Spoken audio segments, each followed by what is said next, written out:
A'udhu billah minash shaitanir rajim, bismillahir rahmanir rahim, assalamu alaikum. Je cherche la protection de Dieu contre le Satan le lapidé, de par le nom de Dieu tout clément et tout plein de miséricorde, que la paix soit sur vous.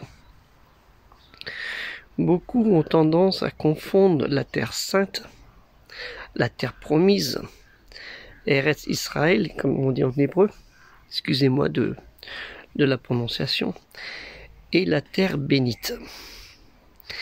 La terre promise, cette terre où Abraham s'est installé et sa progéniture aussi s'est installée avec Jacob, appelé Israël, dont les enfants se feront appeler béni Israël, les enfants d'Israël, Banu Israël, qui reviendront d'après leur exil, qui entre Jacob et Moïse, c'est à peu près 6-7 générations, reviendront dans cette terre promise que Dieu leur a donnée, puisque c'est marqué dans le Tanakh, dans la Bible, et aussi c'est marqué dans El Kolhan, la révélation récitée. Par contre, la terre bénite, c'est pas pareil. La terre bénite a été donnée à Abraham, bien avant. Il s'agit de Mecca, Mecca. Et je vous laisse découvrir tout ça dans un lien que je vais vous mettre, du site Tipeee, c'est le site où en fait on a lancé aussi le projet culturel musulman universel, où vous allez avoir des cartes et un peu d'explications, et les références de la Bible biblique, du Tanakh, et les références de Al-Kolhan. Ce n'est pas pareil, ne confondez jamais la terre promise et la terre bénite. La terre bénite était bien avant la terre promise. Ce n'est rien à voir. Et cette terre promise a été promise aux enfants d'Israël, la descendance, la semence d'Abraham via Isaac, le frère d'Ismaël, dont le frère aîné était Ismaël. C'est Ismaël qui est le frère aîné. Isaac est venu après. Il ne faut pas l'oublier ça.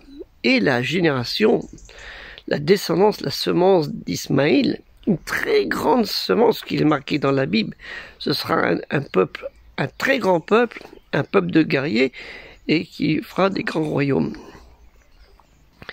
Et nous le voyons après l'histoire. Bon, je vous mets ça dans le site de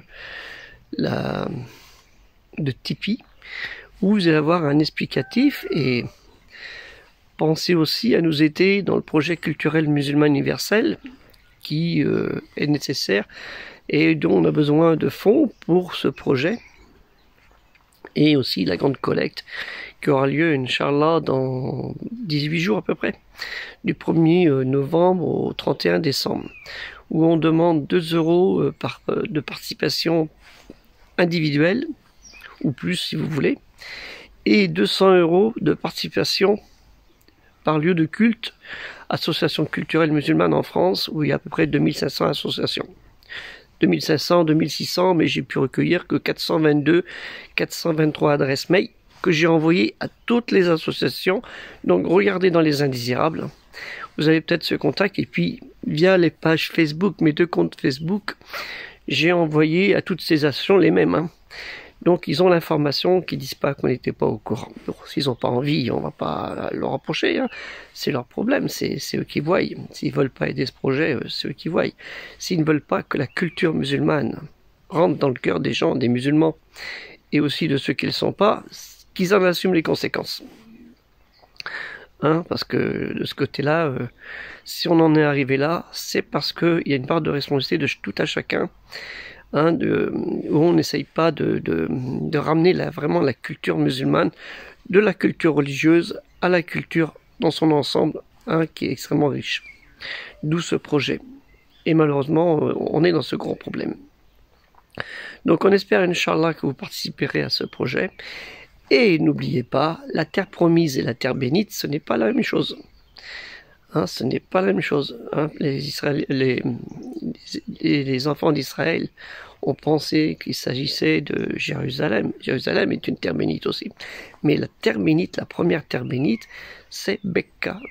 Alors vous verrez un hiéroglyphe ou les Égyptiens de marquer Bekka. Hein. Il y a un symbole que je vous mets, ça c'est curieux, vous allez voir. Et pour beaucoup de choses, hein, on travaille sur ce sujet, ne croyez pas qu'on passe des heures à flâner, à regarder bêtement les choses, non. On s'instruit parce que Dieu nous le dit dans le Surat Taha, « Oh mon Dieu, accrois-moi en connaissance ». Et ça, malheureusement, on a dans la communauté musulmane peu de gens qui se forcent là-dedans, hein, et qui se contentent de peu ou juste de ce que certains leur disent et qui sont pas tellement vrais, quoi. Malheureusement, je ne dis pas que j'ai toute la connaissance, mais depuis plus de 52 ans que je lis et 40 ans que j'étudie la religion du monothéisme, j'en apprends suffisamment pour bien comprendre et savoir de quoi je parle. Que la paix soit sur vous, assalamu alaikum, et n'oubliez pas d'aller afficher plus, hein, dans les liens, hein, le lien Tipeee, ça va être le même pour faire les dons dans le Tips, et aussi voir le sujet en question, hein, terre promise, terre bénite, et vous verrez des choses que peut-être vous ne saviez pas. Que la paix soit sur vous, assalamu alaikum.